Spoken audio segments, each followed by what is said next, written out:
नमस्कार. बोराडे चोरट्यांच्या धुमाकूळ, 2 घरफोड्यात 6.25 लाखाच्या ऐवज लंपास, चोरटे मोकाट, नागरिक धास्तावले, पोलिसांचा धाक संपला का?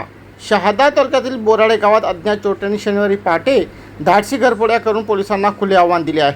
गावातील 2 घरांचे कुलूप तोडून चोरट्यांनी सोने चांदीचे दागिने आणि रोख रक्कम असा तब्बल 6,15,000 रुपयाचा ऐवज लंपास केला. या घटनेमुळे गावात भीतीचे वातावरण निर्माण झाले असून नागरिकांमध्ये संतापाची लाट उसळली आहे. मिळालेल्या माहितीनुसार युवराज माळी आणि किशोर पाटील यांच्या घराच्या मागील दरवाजाचे कुलूप तोडून चोरट्यांनी घरात प्रवेश केला. घरातील कपाटे फोडून मौल्यवान दागिने व रोख रक्कम चोरून नेण्यात आली.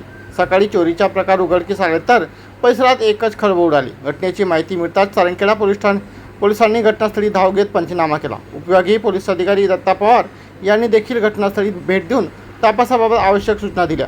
श्वान पथकाच्या मदतीने अज्ञात चोरट्यांचा शोध सुरू करण्यात आला आहे. विशेष म्हणजे गेल्या महिन्याभरात तोरखेडा, फेस आणि आता बोराडे येथे झालेल्या सलग घरफोड्यांमुळे नागरिकांमध्ये असुरक्षिततेची भावना वाढली आहे. परिसरात गेल्या वर्षभरात अनेक चोरीच्या घटना घडल्या असतानाही बहुतांश गुन्ह्याचा तपास अद्याप लागलेला नसल्याने पोलीस प्रशासनाच्या कार्यक्षमतेवर प्रश्नचिन्ह निर्माण झाले आहे. चोरटे मोकाट, नागरिक धास्तावले, पोलिसांचा धाक संपला का, असा संतप्त सवाल आता ग्रामस्थांकडून उपस्थित केला जात आहे.